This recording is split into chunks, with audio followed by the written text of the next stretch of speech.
let's talk about Iran. I think the right place to start is actually not with the president's announcement, his on again, off again, hot water, Will he or cold won't he? water. Right. Will he or won't he? Right. Does he love me? Does he not? But actually, with how the war is going, as most folks who are paying attention know, the Israelis have almost complete air dominance, certainly over Western Iran. Now, for people who don't understand why everybody keeps emphasizing that they have dominance over Tehran, the capital, and over one half of the country, the answer is because that is where Iran likes to launch missiles from. If Iran is launching missiles from further away from Israel, the odds of them actually reaching Israel diminish substantially. And if you look, you should see online, there have been a lot of really good charts showing the diminishing number of Iranian missiles that are actually being launched. Two things about that. One, because Israel is not paying attention to Iranian missile sites, Israel is paying attention to what are called transporter erector launchers. That's simple stuff. That's what you put the missile on in order to make it go into the air and reach its target. And if you don't have one of those, you got to carry it, take it by bus, put it in a backpack. It doesn't work as well. So that is what's going on there. Israel is striking Iran right now. There's big explosion at a secure facility in Tehran, according to one of the guys who I follow, and some pretty big fiery pictures. And the Iranians hit a hospital yesterday in Israel. So, hey, excellent work on the part of the Islamic Republic, really making all of their citizens proud that they were able to kill a bunch of people in a hospital. What do you think? Or are you frozen? And am I frozen? I have no idea. There's Elise. She's frozen. I'm going to just keep talking. Oh, there you are, baby. Did you hear me? Yeah, I I brought did. up I did. Soroka. What do you think about the fact that they hit Soroka Hospital? I mean, look, it's pretty clear that Israel, I'm not saying Israel is not, there's not collateral damage in the strikes that Israel is hitting. However, they are obviously going towards the nuclear sites, and Iran is not only going towards military sites. I mean, they're going for hospitals, they're going for civilians, they're going for maximum casualty. So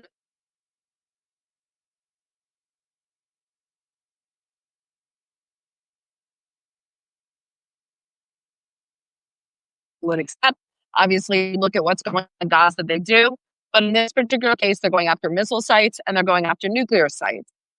So, what the Iranians are trying to do in hitting civilian sites, in killing the civilians, is that they are trying to get the Israeli population to exercise pressure, to exert pressure on the government in order to get them stopped.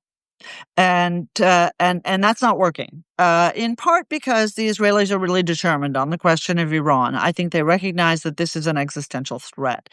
But when I saw the pictures from Soroka, Palestinian doctor treating Israeli patients, standing there. Oops, guys, I've now lost Elise completely. She'll be back. Let's hope, because this is her connection. There she is. So when I see a Palestinian doctor, he had an IV in, and he was still treating patients. There are Christians, there are Muslims, there are Jews in Soroka Hospital. It's a disgrace. Iran, the regime should be ashamed. Anyhow, what can I I say? do want to say so. I do want to say something though. I am concerned, however, about the defense minister saying that they should kill the supreme leader. I'm not saying that the supreme leader, wouldn't be better off dead. I'm saying I just think that is a step too far. And I think that not a lot of good could come out of it. I don't think this, and I said this to you, I don't think this is going to be a situation where ding dong, the witch is dead and everybody does a jig. I think there could be a lot of unforeseen consequences if you kill the supreme leader. And I just don't think that should be the aim. It should be going after the nuclears. They're in for a penny, in for a pound on this war, but it should be just, if they're going after the nuclear program, they should just go after the nuclear program. And I think that's how President Trump feels. And, President Trump is all over the place on whether he wants to get involved today.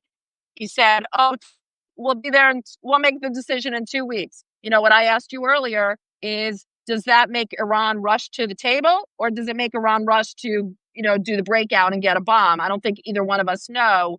But President Trump clearly wants to keep everybody guessing.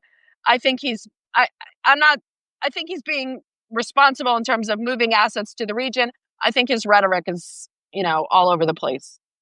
So, I mean, that is the problem with Donald Trump, right? So he basically threatened the life of the supreme leader 3 days ago, and now he's putting all his faith in negotiations. And I agree with you; it's a little bit too much of a swing. I'll say this: I'm not concerned about the Israelis have taken out the top echelons of Iran's leadership.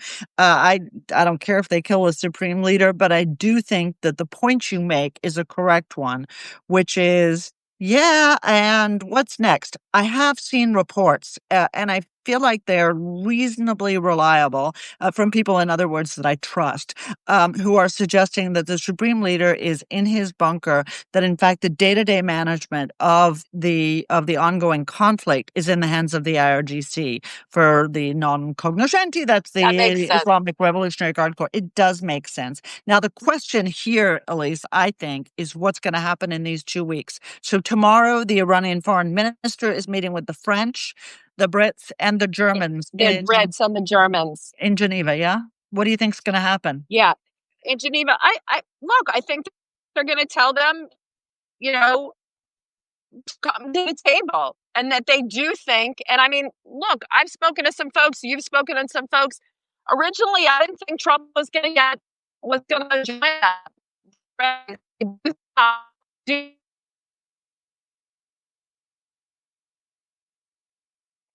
Um, uh, the regime or the nuclear program, uh, the nuclear program, but I do think President Trump will now, from what I've talked to people, I think he's ready to strike at Fordo with these bunker buster bombs. Maybe he said 2 weeks because it takes 2 weeks to get them there. I don't think, I don't know how long it would take. They're in Missouri right now, these B-2 bombers. It might take No, a few weeks to get there, but so I don't think we know, Elise. Just to give people a better understanding of this. And sorry, Elise and I are really focusing on our big international news. We're both foreign policy people, so we're not talking about too much domestic stuff this week. So, just so folks understand, the equipment in question that Elise is talking about is something called a massive ordnance penetrator, MOP, MOP. That is 30,000 pounds of big boom. It is the what mother of bombs, no, it's not the mother. That's the so-called Moab. mom. It's the mop. It's not the mother. That's the Moab, the mother of all bombs. And that's actually 22,000 pounds. So we've got some serious, serious firepower differences there. Now, just to sort of dive in, because I think people think this is actually interesting, is that the MOP, the Master Ordnance Penetrator, which is the thing that people believe is going to be decisive in taking out Iran's massive, massive enrichment facility at Fordow, needs to be carried on a B-2 bomber, a so-called Spirit bomber. We actually had a lot of them in the region at Diego Garcia, which is our base in the Red Sea. They don't appear to be there anymore, but we're not certain. If not, however, they need to come from the United States, as Elise said. They can make that trip. Uh, they can make that trip without stopping, just refueling in the air. But again, this is sort of what's hangs in the balance. And you are exactly right, Elise. The 2 weeks may well be about the carrier battle group that's on its way in. It may well be about getting our folks out of harm's way. It may well be about the B-2 Spirit and the MOP. But Israel has options. Oh, sweetie, I've lost you again. Damn it. I don't know what happened. Until we've been reading that he wants to make sure it's a home run, because you don't want to, if you're going for it, you want to leave any of the Iranian programs Yeah, I agree with that. I think that's exactly right. And I'm sorry, I'm blabbing a ton because Elise's internet is a little bit unsteady. It happens, and I've been. So, Grace, the answer about options is this. What experts who are much savvier than I am on military questions explain to both Elise and to me is that there is, yes, there is the MOP that we're talking about, not the mother of all bombs, because that's the Moab, but the massive ordnance penetrator that needs to be dropped by probably by a B-2, a stealth bomber. Now, there was a very interesting article. I posted it on at my Substack this morning. If you guys are interested, it's on the Q&A on Iran, and it dives into the question of whether or not the Israelis could modify a C-130, that's a big honking plane, and carry just one of those massive ordnance penetrators and drop it. The Israelis have been doing incredible things, innovative things with American aircraft, with American equipment. And so there's a possibility. This could also be a ground operation. Will that be messy? Yes, it would be messier, but it is also an option for the Israelis. So, yes, they do have options, and they are thinking about this 2 weeks and wondering whether they ought to move. I do want to talk about though, what happens if, you know, the regime is kind of leaderless? Are you worried about like, or even if it's possible to even be more extreme elements of the regime? Like what happens? Does it create chaos? Does it create instability? Does ISIS come in? I mean, look, I know we want the nuclear program to be finished, but like I'm worried about unintended consequences. Do Americans face terrorist attacks? Like we don't want to live like Israel does. Every time we get on a bus, every time we get on a train, are we going to have the threat of terrorist attacks against Americans? A lot of people are asking that, and it's a reasonable question if we get involved in this war. So, first of all, it's important for people to understand that we are involved in this war. We Sure. have been a target of the Iranians for decades. The Iranians tried to kill Donald Trump. The Iranians are still trying to kill the former Secretary of State and the former National Security Advisor.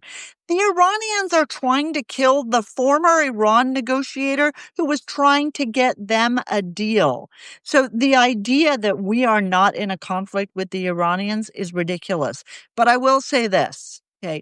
Right now, Israel has destroyed Hezbollah. They have they have helped usher in a new era in Syria. Hamas is not what it was, to put it gently, to say the least. The Houthis, yes, absolutely are still a threat, but they have stopped targeting US shipping for the moment. So, I I don't want to suggest that everything will be easy peasy, and I also don't want to suggest that there couldn't be something worse after Ayatollah Khamenei, because I think you asked exactly the right question.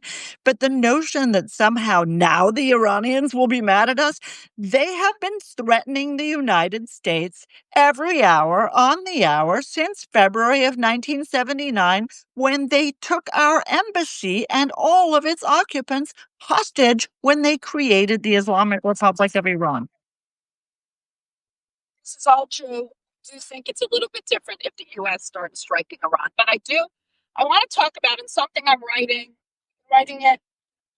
I see some other people writing it too about it, when you look at how Israel changed the Middle East, kind of reshaping the Middle East.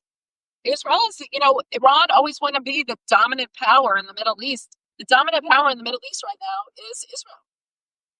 Yeah, you got that right. And that's a huge responsibility. And one of the things that always bugs the crap out of me, you and I talk about this all the time.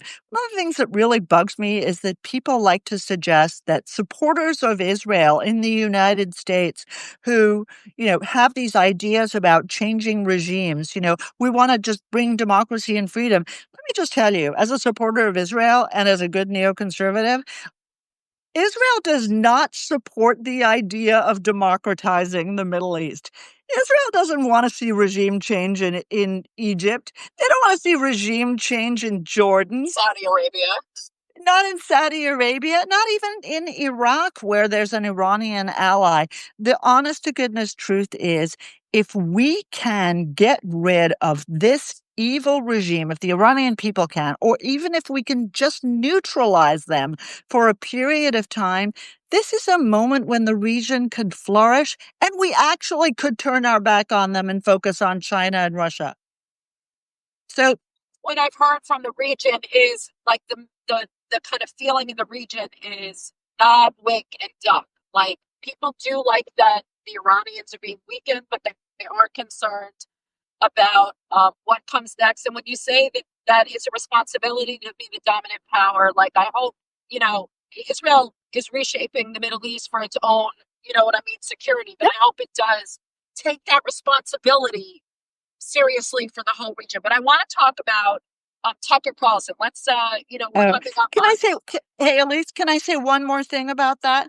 You know, something, if I live in Lebanon, I'm not going to say this out loud, but I am going to thank God the Israelis were there to destroy Hezbollah because Hezbollah has destroyed that beautiful, beautiful country, just as Assad destroyed the beautiful country of Syria, just like the Iranian regime destroyed it. Grace, you're totally right. It is up to the Iranians to make that choice, but it is not easy. Iran is a police state. And I wanted to say one more thing because we got asked a There's great. not really an opposition. There's not really an organized opposition to kind of. We don't know. If we had said that there was going to be an overthrow of the Assad regime 2 months ago, you and I would have been like, I don't know. But Robert asked a really, I think it was Robert asked a really interesting question. How much of the Israelis degraded the ability of the Iranians to help Russia? And that I don't know the answer to, but it's a great question. I'm going to think about it and I'll put a note up on Substack. Now let's talk about Tucker Carlson. He really, we talked about this last week. Like, Trump is between a rock and a hard place in his with his base because, the base is very no wars.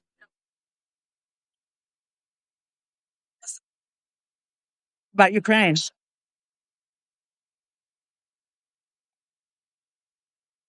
Comparison. We don't want to get involved with Iran. Tucker Carlson, Trump went after him and railed against him, and he kind of freaked out and did a 180, and now he thinks that we should get involved. But I do think that, MAGA is holding Trump to his campaign promises, whether they're right or wrong. Campaign promises, no forever wars. I do think if you get into a war with Iran, it's going to be a protracted conflict. And